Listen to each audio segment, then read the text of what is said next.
welcome back to Winter 89 Colors. My name is Melissa and I am here today with a very special little preview flip through. So some of you may know, if you've been following my channel, that I am good friends with the Leaky Inkwell studio. They are a pair of artists who specialize in dark, abstract, and sort of dark cottagecore color or art. And recently they've decided, wow, not recently, it's been about a year. They've been working on a coloring book. You have all inspired them based on what you show on your channels to try their hand at hand-drawn coloring books. And so the very first one is now almost ready for launch. And as such, I'm here to let you know that they are hosting a coloring contest. This is not the page. This is a special print, and I'll talk about it in a minute. It's not a print, it's a hand drawing. I'm terrible at this. Right, coloring contest. So this is their brand new, almost ready to release, Echoes from the Eternal Grove coloring book. Now, this is not the final draft. This is the first draft that they had printed, and they gifted one to me as they had a couple of copies. The cover is now different. However, the illustrations inside are almost, if not completely identical. So I thought I would do a quick little flip through for you so you can see what you're getting yourself into. Now, the page that they are hosting and can be found on their Instagram and website. I should have marked it. I am not smart.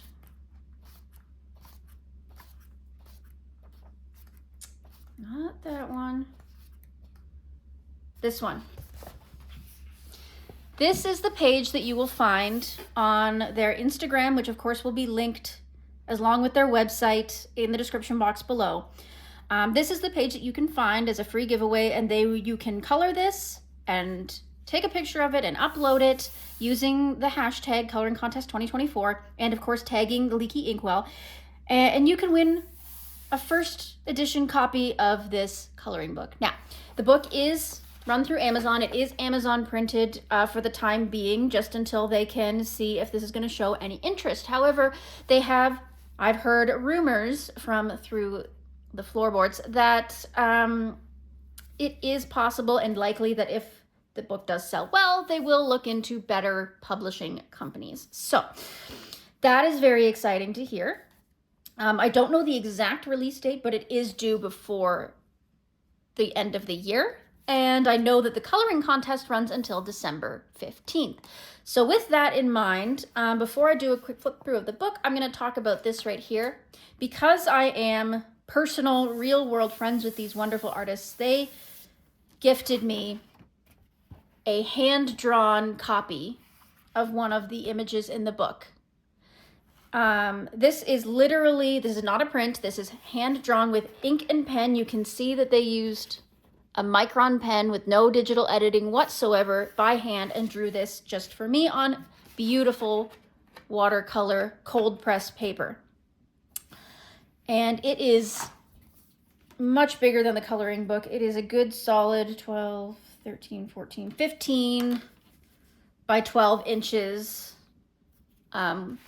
So you could fit the coloring book more than twice in this page. But this is how it's generally done, is the drawings are done large, they're shrunk down, and they're put into the book. So she gifted me this, and I will be coloring this on camera eventually. I doubt that today is the day. I'm still really intimidated and in awe that I have one of these hand-drawn beautiful drawings, an original, right here. Okay, so on to the coloring book itself. So, like I said, the new front cover will be on the screen for you to see right here, just so that you understand that it's not exactly the same. It's very close, but it's not exactly the same. This is just a rough draft, but it gives you an idea of what you're going to see in the book. I love this little frog. He's so cute. So here we have the nameplate page with a little salamander and some florals. Now, this is a very detailed book, but it is also a very open to interpretation book. So there's lots of background space for you to work with if you want to draw in your own things, or if you like doing large flat backgrounds, you know, with pastels or anything like that. You've got lots of room to do that. So this is a little poem put in here. Old bones. What memories remain of you, now faded yellow and brittle at the edges, thriving flesh, a heartbeat, convulsing and throbbing to the rhythm of your travels. If old bones could speak, what stories would you hold?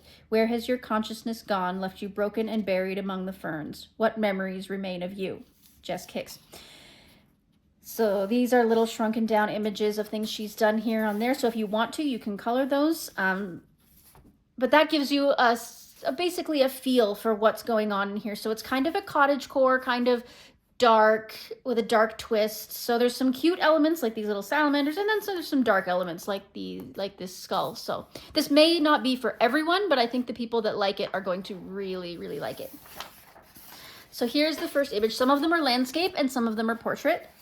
So I think that this is a really cute little snake. Look at his little eyes. He's so cute. And he's got the little scale details in there. So a little bit of shading just to give you some ideas as to where she might have put the shading. Not too much, but at least gives you a little bit of an idea. You've got lots of room to decide what you want to do with any of these leaves. And you've got these little mushrooms. And I think that that's just adorable. Next, we've got this little skull and a feather, all these little ladybugs all over it. Again, I find it so funny that she does these really dark images, but then she lightens them up by putting these cute little splashes of whimsy in them. I think that that's really unique. So a lot of these things I've seen in her studio when I've had little pop-ins at her studio is... I'm sorry I keep saying her. It is a pair that run the studio, but the images in this book are drawn by Jess. So that is the one half of the team. So this is basically her baby. The other half of the team does a little bit more abstract, dark work. But anyways, I digress. So popping into their studio, I do find that sometimes they have real models of things such as skulls and bones and feathers and things like that, that she draws from. So that's pretty neat to know too, is that these are all drawn by eye. And we've got this little one. This looks like some kind of a cat skull with the little dragonflies, and we've got the cattails. I think that's really, really pretty. I love how she's left a little bit of translucency to the wings here. So she's still sort of drawn in the, just very faintly, she's drawn in the plants behind the wings there so that you can see they're transparent. So you don't have to guess, but also they're not so dark that you can't cover them up quite easily if you want to make them more opaque. Here's a simple little one. And a lot of the time I almost miss the subject, right? Because the pine cone and these little leaves and everything and the mushrooms, they look like the subject. But then if you look really closely, you've got this right here, which looks like a rabbit skull. Could be a rabbit skull, could be a gopher. It's hard to say. But there's bones in almost every one of these pictures. So if you're not into that, you're not going to like this book. But I personally find it very, despite the fact that it's dark, it's also light and whimsical at the same time.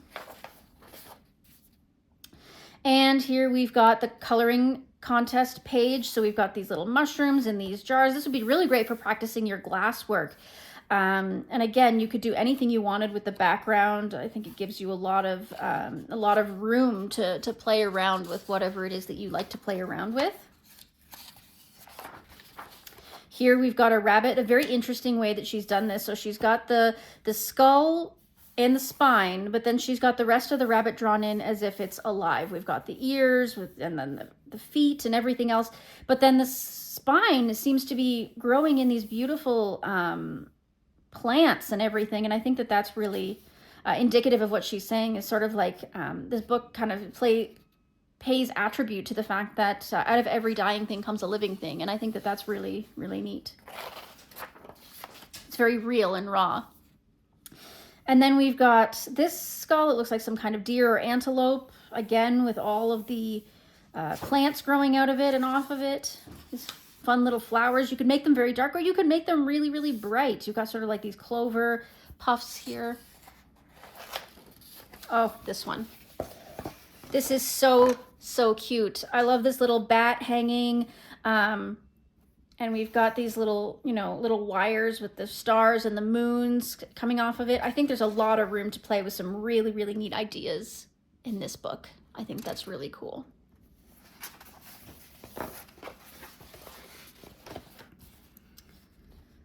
And this is our little snail, and instead of a shell, he's got a skull here, which I think is really neat. But he just looks so cute. Look at his little eyeballs. Oh my goodness, I love snails. Their little mouths.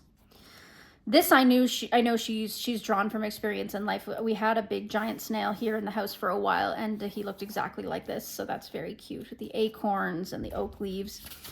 Just adorable. And look at the little hedgehoggy.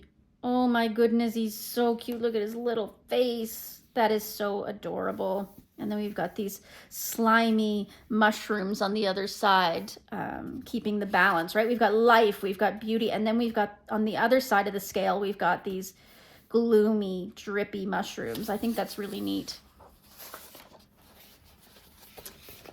And then in this one, we've got a little frog skeleton. Look at these little flies. Look at them.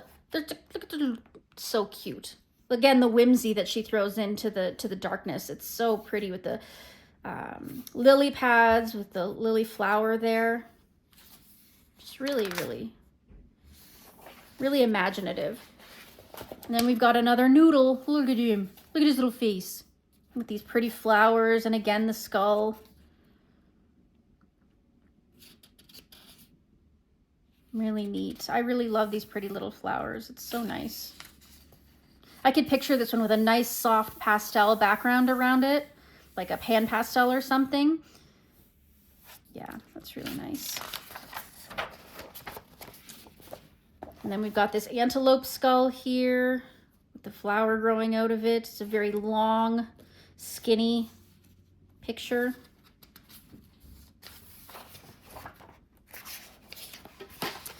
This one you've seen in short little shorts at the front of the book. We've got these little mushrooms, the skull, and of course the little newts or salamanders crawling out of it. Just adorable.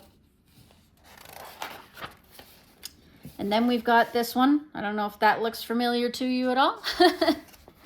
This one's beautiful with the mushrooms and the little sleeping fox. This would be a nice little autumn one, I think, especially with the little star and the moon there. So pretty. And then we've this one looks like a snake skull. Again, with the intricate little teeth. Oh, this one. So this one looks like it's a baby raccoon with all kinds of plants growing out of it. We don't have much of the skull on this one. It's more of a live, furry little animal if you're into that. But it does show life growing out of it. And that's very interesting as well. And this cute little mouse with his little match, a little bit different from the rest of the book, but sometimes it's nice to shake it up, right? So he's got his little match there, and he's just holding on to it. Very, very cute. And we've got this little frog here. Look at him. Look at him. So cute. Oh my goodness. How she manages to pair this darkness with this little chunks of humor is just so funny. Again, we've got the light, the innocence, the cute life, and then we've got this dark and dingy, you know, sort of mushroom idea is beautiful. Got some cicadas, a staple here in southwestern Ontario in August usually. And we've got a skull with a couple more little toads. So you'll see that this was on the front of this, but it's a different image now. But this was the original cover. We've got this little frog here and this little frog here, and the skull of the deer, some berries. Really pretty. And we've got a slug page. Got some empty leaves here, so they're really open to interpretation. Again, these are images that the more I look at them, the more I see. So we've got another indescript skull here, though it does look like some kind of herbivore, perhaps a rabbit. Little tiny flowers here. I picture those in purple or like purpley blue for some reason. And the drippy mushrooms.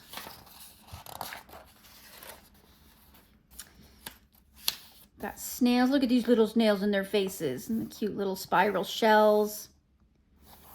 And then we've got the little swamp mushrooms, it looks like, over here. And this looks like a hummingbird skull. Look at that long beak on it, the long curved beak. And then the ladybugs sitting on it, so it's got to be very, very tiny. So I would say probably a hummingbird, right? It's a really pretty one. And again, this one looks like it's probably a rabbit. Some acorns and some little pretty flowers. Oh no, it can't be no, maybe it's a mouse. Look at the long tail on it. Long tail. Maybe it's a mouse or a rat. And of course, we wouldn't be complete without moths. Look at your cute little faces. So cute. And once again, not sure what that skull is, but we've got a lotus pod here and some leaves and some rib bones there. Very interesting. Oh, look at that cute little moth. That is so adorable. That's such a pretty and cute little page, contrasted with this really dark one. I love that contrast that she's able to capture. And then we're at the end with another little bit of her moth page there. And that is the end. All right, so that is the end. So make sure to check out the Leaky Inkwell for more of their artwork and to see their new, ready-to-be-released coloring book. Make sure to like, subscribe, comment for more content like this. Make sure to join in their coloring contest and try to win a copy of this book. And until next time, ladies and gentlemen, enjoy the rest of your day. Happy coloring. Toodaloo.